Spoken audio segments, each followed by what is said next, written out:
नमस्कार, मैं हूं आनंद कुमार।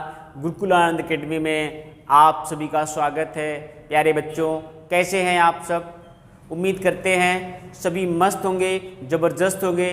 बच्चों, जैसा कि मैंने कल आप लोगों से वादा किया था कि इस बार आपको कक्षा 10 की गणित और साइंस की क्लासेस आपको ऑनलाइन मिलेंगी यूट्यूब पे, तो उसी क्रम में आज हम लोग पहली क्लास लेकर आए हैं, जिसमें आज हम लोग बात करेंगे वास्तविक संख्याओं के बारे में। तो वास्तविक संख्याएं, पहले तो यही समझेंगे वास्तविक संख्याएं होती क्या है। तो बच्चों, वास्तविक संख्याएं क्या होती है? जो भी संख्याएं संभव हैं वो सब वास्तविक संख्याएं होती हैं। इसका मैंने एक वर्गीकरण चार्ट बनाया है, आप सामने बोर्ड पे देखिएगा। वास्तविक संख्याएं वे संख्याएं होती हैं जिसमें परिमेय संख्याएं भी शामिल होती हैं और अपरिमेय संख्याएं भी शामिल होती हैं। अब अगर हम लोग बात करें परिमेय संख्याएं कौन सी होती है, तो परिमेय संख्याओं की बच्चा अगर परिभाषा की बात करें बालकों, तो वे संख्याएं जिनको P/Q अर्थात भिन्न के रूप में लिखा जा सके। P/Q भिन्न के रूप में लिखा जा सके, परिमेय संख्याएं कहलाती हैं। जहां पे Q जो है वो 0 के बराबर नहीं होना चाहिए। Q is not is equal to 0। Q 0 के बराबर नहीं होना चाहिए। ऐसी सभी संख्याएं जिनको भिन्न के रूप में लिखा जा सके परिमेय संख्याएं कहलाती हैं। तो बच्चा जैसे मैंने 1 लिखा, 1/2, 1/4, 3/5, -7/4, ये सब परिमेय संख्याएं हैं। हाँ, सभी परिमेय संख्याएं हैं। क्या 0 परिमेय संख्या है? 0 को P/Q के रूप में लिखा सकता है? हाँ, लिखा जा सकता है भाई। 0/1 लिखा या 0/2 लिखा, इसका मान तो 0 ही होगा, ये हमको पता है। तो ये परिमेय संख्या है क्या? हाँ, परिमेय संख्या है। कोई भी नंबर, मान लीजिए 7 लिखा, क्या 7 परिमेय संख्या है? 7 को 7/1 लिख सकते हैं। माइनस का 200 है, क्या परिमेय संख्या है? /1 लिख सकते हैं। ये सभी अक्षर जिनका हर हम /1 कर सकते हैं, ये हमारा अंश होता है और ये होता है हर। तो यहां से क्या हुआ, अंश बटे हर के रूप में हम इसको लिख सकते हैं। तो ये सभी संख्याएं, भाई कोई भी नंबर दिया गया है, हम उसके बटे में 1 करके उसको हर के रूप में व्यक्त कर सकते हैं। अंश बटे हर किया, हमने बटे में 1 लिखा, हर में उसके, तो वो आ जाएगी परिमेय संख्याएं। तो ये परिमेय संख्या हो गया। अब दूसरी बात करें अपरिमेय संख्याएं। वे संख्याएं जिनको P/Q के रूप में व्यक्त नहीं किया जा सकता, ऐसी सभी संख्याएं जिनको P/Q के रूप में नहीं लिखा जा सकता है, अपरिमेय संख्याएं कहलाती हैं। ये कौन सी होती हैं? जैसे √2, √5, √3, √7, ऐसे नंबर जो अंडर के अंदर हैं और पूर्ण वर्ग नहीं है, परफेक्ट वर्ग नहीं है, वो सभी संख्याएं। बात समझ में आ रही है? जिनका वर्गमूल इस तरीके से ये निकलेगा। जो हमारे, अगर हम लोग बात करें दशमलव में, तो जो अशांत संख्याएं होती हैं, जो अशांत संख्याएं होती हैं,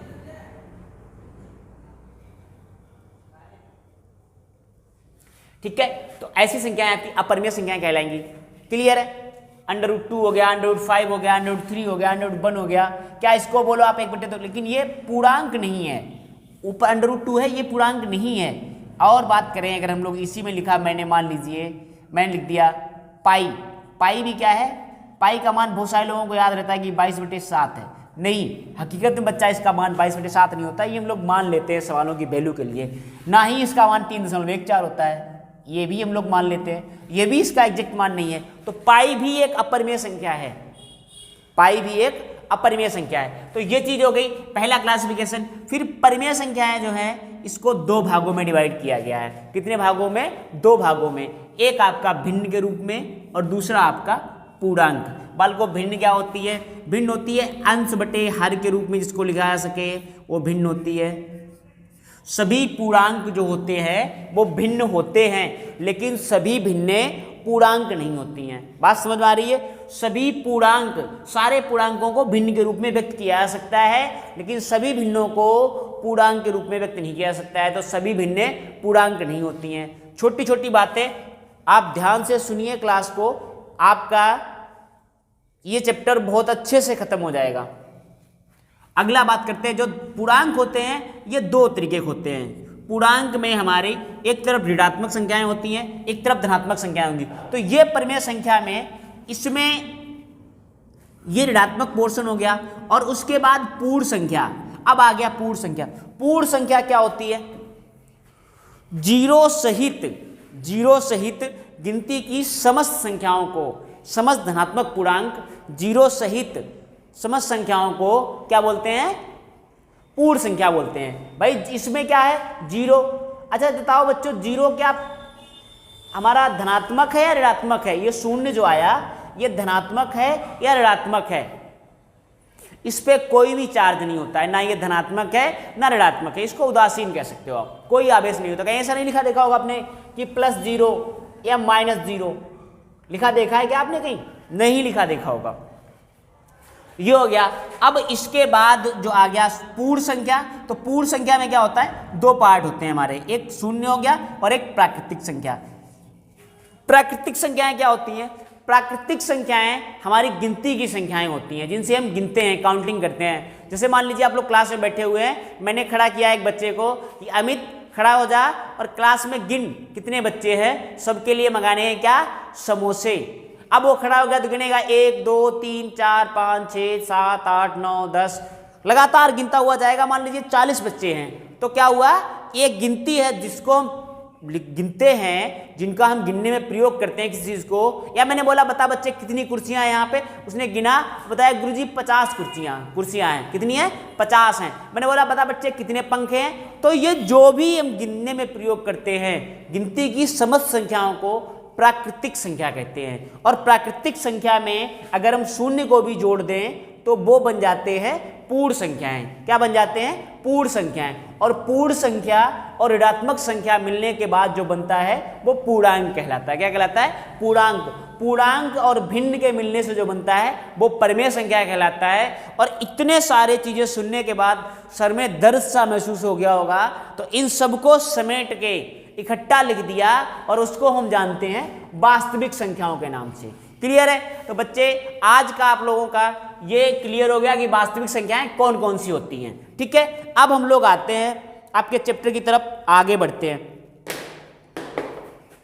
थोड़ा सा, जिसमें बताया गया है कि अभाज्य गुणनखंड करना। इस चैप्टर में पढ़ना क्या है बेसिकली, हम वो भी आपको बताए दे रहे हैं। इस चैप्टर से हम 3 चीजें पढ़ने वाले हैं।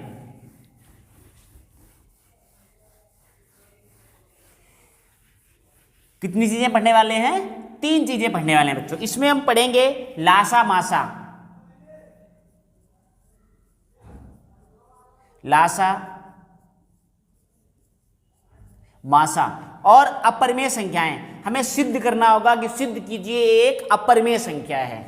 सिद्ध कीजिए √2 या √3 या √5 + 1 को सिद्ध करना है, को सिद्ध कीजिए ये अपरिमेय संख्या है। सिद्ध करो अपरिमेय संख्या है। अपरिमेय संख्या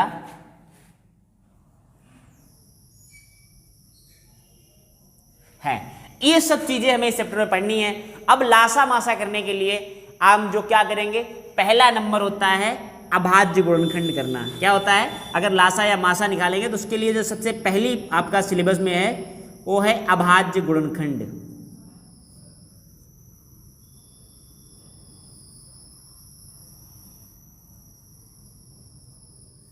अब बच्चों आपके मन में आ रहा होगा कि अभाज्य क्या होता है और भाज्य क्या होता है। अभाज्य आया है तो भाज्य भी आना चाहिए मन में, है ना। अभाज्य और भाज्य की अगर हम बात करें तो बच्चों अभाज्य क्या होता है? अभाज्य संख्या वो होती है जिसका एक और स्वयं के अलावा वह किसी भी अन्य नंबर से भाग ना हो।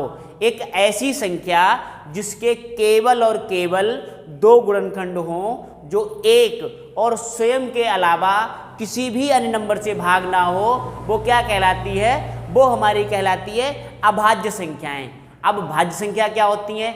ऐसी संख्याएं जो एक और स्वयं के अलावा कम से कम एक अन्य नंबर से भाग हों, ऐसी संख्याओं को भाज्य संख्याएं कहते हैं। या ऐसी संख्याएं वे संख्याएं जिनके कम से कम 3 गुणनखंड हों, भाज्य संख्याएं कहलाती हैं। तो हमें करना है अभाज्य गुणनखंड करने हैं। क्या करने हैं? अभाज्य गुणनखंड करने होंगे। तो बच्चों मैंने जैसे मान लीजिए, अच्छा अभाज्य संख्या पहले तो यही समझ लिया, अभाज्य संख्या होती कौन सी है? तो सबसे छोटी अभाज्य संख्या कौन सी होती है? सबसे छोटी अभाज्य संख्या आपकी 2 होती है, उसके बाद 3 होती है, उसके बाद 4 मत बोल देना 5 होती है, 7 होती है, और उसके बाद 9 मत बोल देना 11 होती है, 13 हो गई, 15 हो गई। 15 होती है क्या? 15 नहीं होती है।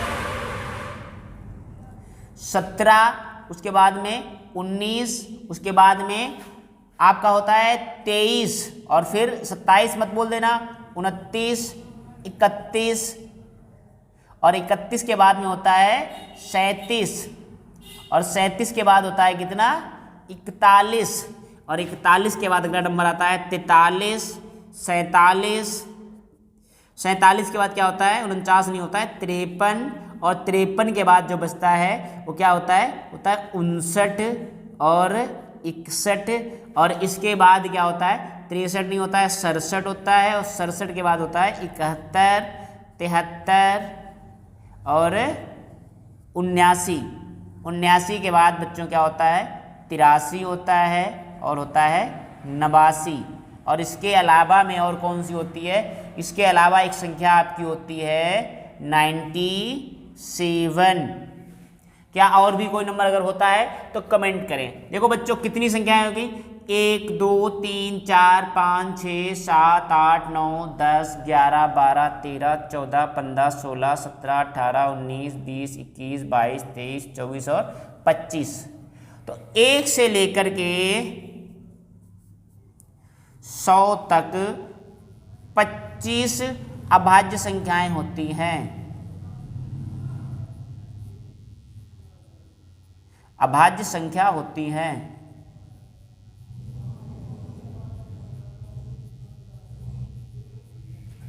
क्लियर है?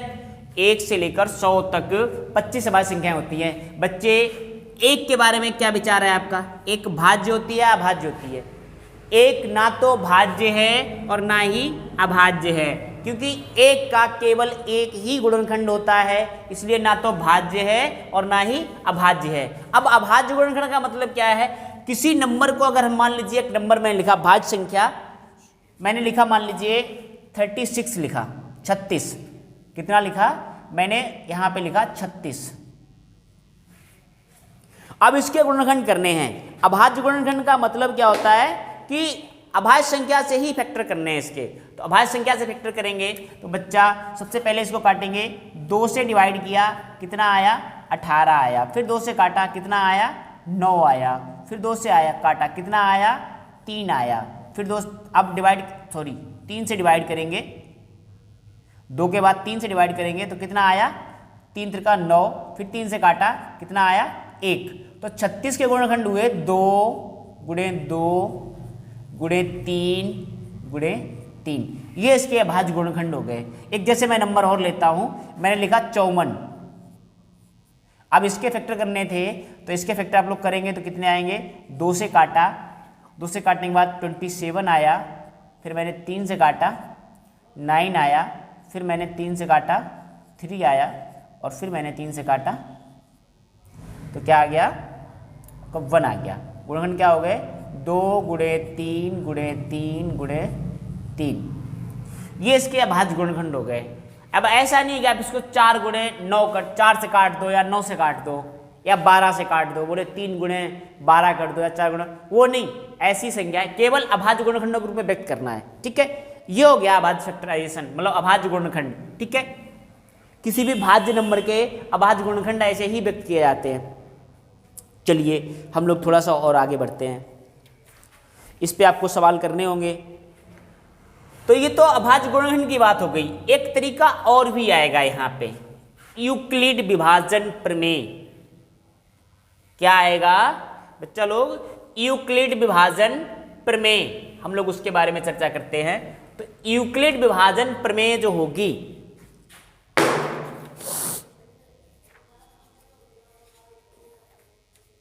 पहले तो यूक्लिड विभाजन प्रमेय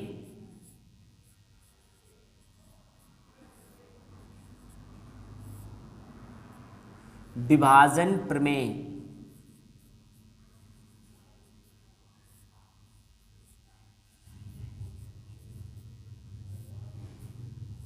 इसको समझिए। पहले तो प्रमेय शब्द समझिए। प्रमेय का मतलब क्या होता है? इसमें शब्द लिखा हुआ है यूक्लिड विभाजन और प्रमेय। प्रमेय का मतलब क्या होता है? प्रमेय का मतलब होता है एक ऐसा सिद्ध किया हुआ कथन या एक ऐसी सिद्ध किया हुआ जिसको हमने सिद्ध कर रखा है पहले कोई सूत्र, उसके द्वारा अन्य कथनों को हल किया जाता है। अब ये क्या हुआ?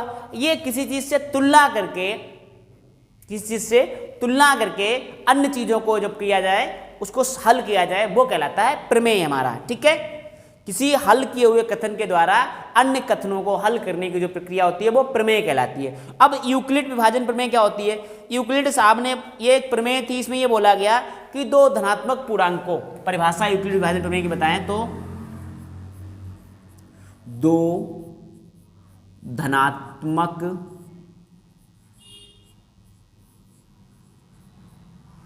पूर्णांकों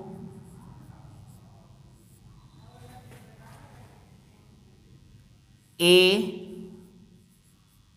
तथा बी को, दो धनात्मक पूर्णांकों ए तथा बी को हम दो पूर्ण संख्याओं को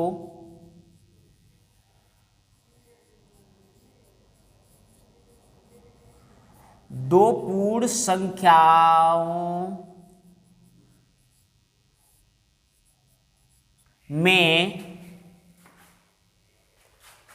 Q और R द्वारा, Q और R द्वारा इस प्रकार व्यक्त करते हैं कि A is equal to V into Q plus R। अगर इसको लोग हम लोग अपनी भाषा में लिखे, जहां A, V, Q और R, A जो होता है हमारा भाज्य होता है, V जो है ये भाजक है, Q जो है ये भागफल है और R जो है ये शेषफल है। तो आप लोगों ने बचपन में पढ़ा होगा, हम लोग भाग चेक करने की प्रक्रिया अपनाते थे, तो वहां पे यही कहते थे कि भाज्य बराबर भाजक बराबर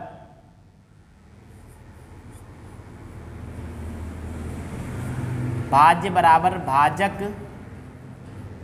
जो भाग देने वाला है, गुणे भागफल और प्लस शेषफल। यही बनता था हमारा, यही फार्मूला बनता था। बच्चों इसको चेक कैसे करना है कि ये सही है या नहीं है? तो देखिए, इसे मान लीजिए मैंने एक नंबर लिखा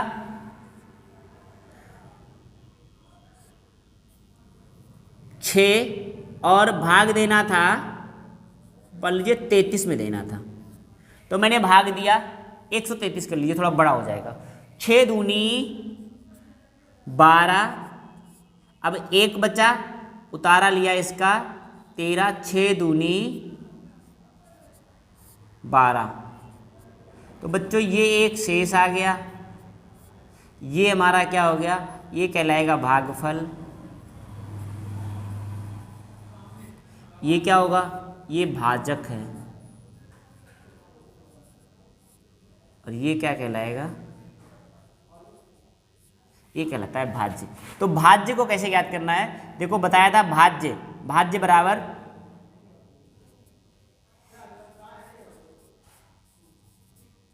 ये सब भाज्य के बराबर होना चाहिए 6 गुणे 22 प्लस 1। तो ये पढ़ेंगे 6 दूनी 12, 6 दूनी 12 और 1 13 और प्लस 1। तो भाज्य हमारा कितना था 133। क्लियर है, ये बात आप लोगों को समझ में आई होगी। तो बच्चों आपने ये देखा कि वही सिस्टम जो हमने लगाया था, भाज्य बराबर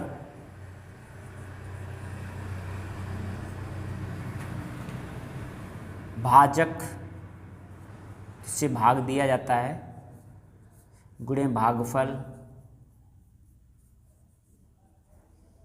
और प्लस शेष फल, आपका शेष जो होता है ये मिला के वही आ गया। तो ये 133 हमारा था जो भाज्य हमारा 133 था, जिसको भाग देना था। भाजक 6 से भाग दिया, इसका शेष फल में गुणा किया और एक जोड़ा, आंसर आ गया।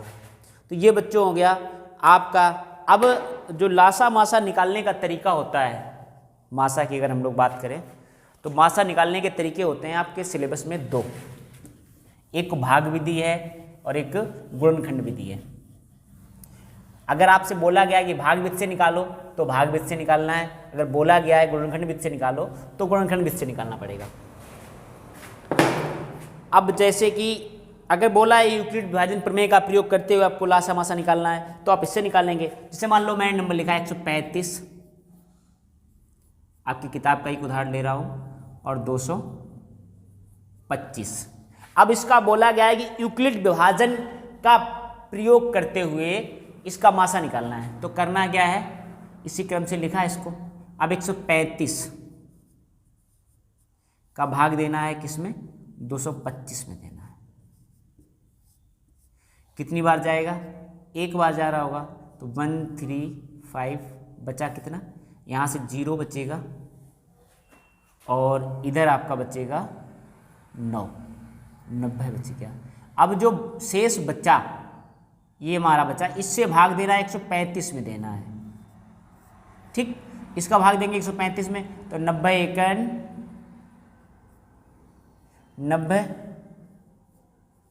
कितना बचा, अब बचा 45। इस 45 का भाग देना है 90 में, 45 दूना, जब तक आपका शेषफल 0 नहीं आ जाता है तब तक लगातार आपको भाग देते रहना है। अब आपका मासा क्या होगा यहाँ पे,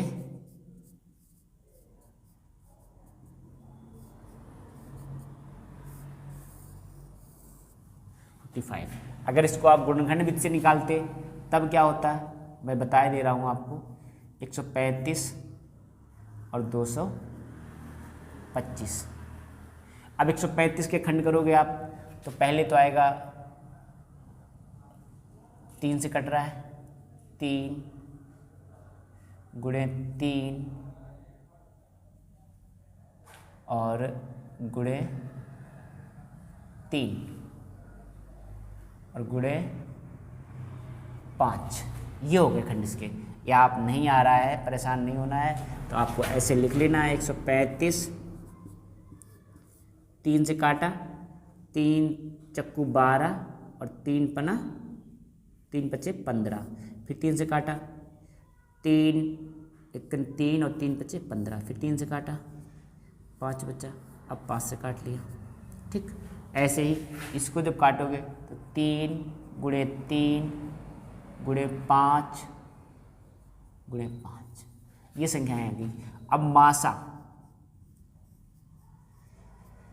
अगर हम लोग बात करें मासा की तो मासा वह बड़े से बड़ा कॉमन गुणनखंड होता है, वह बड़े से बड़ा कॉमन नंबर जो दोनों संख्याओं में पाया जाए या जो दोनों संख्याओं को भाग दे सके, है ना। तो देखिए बड़े से बड़ा, पहले तो क्या देखिए 3 मिला क्या, बिल्कुल 3 मिला, 3 यहाँ लिख लीजिए। दूसरा वाला 3 मिला क्या, मिला, इसको भी लिख लीजिए। ये वाला 3 इधर है, यहाँ पे 3 नहीं है तो ये नहीं मिलेगा। ये 5 यहाँ पे भी है, यहाँ पे भी है, 1 5 आपका बन गया। ये वाला 5 इधर है, नहीं है, तो ये 3 त्रिका 9 अपना 45 हो गया। ठीक है, एक तरीका ये हो गया। एक बच्चों आपके सिलेबस में और भी है, वो वृक्ष गुणनखंड विधि है। कौन सी? वृक्ष गुणनखंड विधि। तो उसको भी हम लोग समझ लेते हैं, ट्री मेथड जिसको बोलते हैं, ट्री फैक्टर मेथड, है ना। चलिए, और फिर जो है कल आज आप लोगों को बताया है, आप लोग घर से सवाल लगाएंगे। जो प्रश्न आप लोगों को नहीं आते हैं उनको बिना जो भी किताब आपकी हो, मतलब ऐसा नहीं है किसी एक किताब से ही मैं कराऊंगा, जो भी किताब आपकी है आप हर किताब को मैं हल कराऊंगा। जो भी किताबें आपके पास होंगी, चाहे वो किसी भी राइटर की हो, चाहे कोई भी किताब हो, आप हमसे लगातार सवाल पूछ सकते हैं। जैसे मान लीजिए कोई मैं एक बड़ा सा नंबर ले लेता हूँ, मैंने ले लिया मान लीजिए कोई नंबर ऐसे ले लेता हूँ, मैंने मान लीजिए मैंने ले लिया 3200 ले लिया। ठीक, एक नंबर मैंने ले लिया 3200। इसको ऐसे बॉक्स में बंद करना है, ये ज़्यादा बड़ा हो जाएगा। मैंने एक नंबर लिया और वो नंबर है 4095। अब देखना है ये किससे कटेगा। तो बच्चों, अगर आप लोगों को डिविजिबिलिटी का नियम नहीं पता है तो आप जो है गुरुकुल आनंद अकेडमी का जो चैनल है उसकी प्लेलिस्ट में जाएंगे और गणित सेक्शन में संख्या पद्धति एक प्लेलिस्ट होगी, उसमें जाके प्लेलिस्ट में संख्या पद्धति मिलेगी, आप वहाँ पे जाके विभाज्यता के नियम पढ़े, उसके बाद जो है आप कर पाएंगे। तो अगर इसको मैंने विभाजित किया, मान लीजिए 3 का भाग दिया मैंने, ये 3 से कट रहा है। 3 से विभाज्यता का नियम क्या होता है? वैसे 3 से विभाज्यता का नियम होता है कि यदि संख्या के सभी अंकों का योग, क्या? यदि संख्या के सभी अंकों का योग 3 से विभाजित हो जाए तो संख्या भी 3 से कट जाएगी। तो 9 5 14 4 18, ये 3 से कट रही है, 3 से काटा, 3 से भाग दिया, तो ये कितना बचा? 3 एकन 3, 3 त्रिका 9, 6 18, 3 25 15, बचा कितना? 1365 बचा। कितना बचा? 1365। इसको फिर से डिवाइड करेंगे, 3 से इधर वाले गोले में डिवाइडेशन वाला, इधर वाले में ये 3 से काटा, 3 चक्कू 12, 3 25 15, 3 25 15, 455 आ गया। ठीक है, अब क्या करेंगे? अब फिर डिवाइड करेंगे। अब किससे डिवाइड कर रहे हैं? देखो 3 से हो रहा है क्या? 14 हो गया। 3 से डिवाइड नहीं होगा, इकाई पे अंक। 3 के बाद आप किससे काटेंगे? 3 के बाद 5 से काटेंगे, 4 से नहीं काटेंगे, है ना। 5 से काटेंगे तो 5 से भाग दिया तो 5 नेम 45 और 5 एकन 5। अब क्या करेंगे? अब काटेंगे इसको। नेक्स्ट नंबर क्या बना? नेक्स्ट नंबर देखो 5 के बाद 7 से काटे देखते हैं। 7 एकन 7 और 7 21, 13 7 91 होता है, 13 आ गया। अब 13 हम जानते हैं कि 13 से ही कटेगा।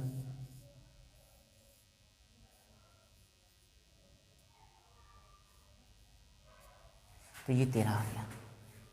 ठीक है, या ऐसे ही आप लिख सकते हो 13 गुणे 7, ये फैक्टर हो गए। अब जैसे कि मान लीजिए मैंने बोला इसका ये बन गया। इसमें होता क्या है कई बार कि कोई प्रश्न आपको दिया गया और बीच की संख्याएं गायब हो जाती हैं, बीच की संख्याएं गायब हो गई, उसको आपको निकालना होगा। तो उन प्रश्नों को हम लोग करेंगे। आज का टॉपिक आपका मैं यहीं पे समाप्त कर रहा हूँ।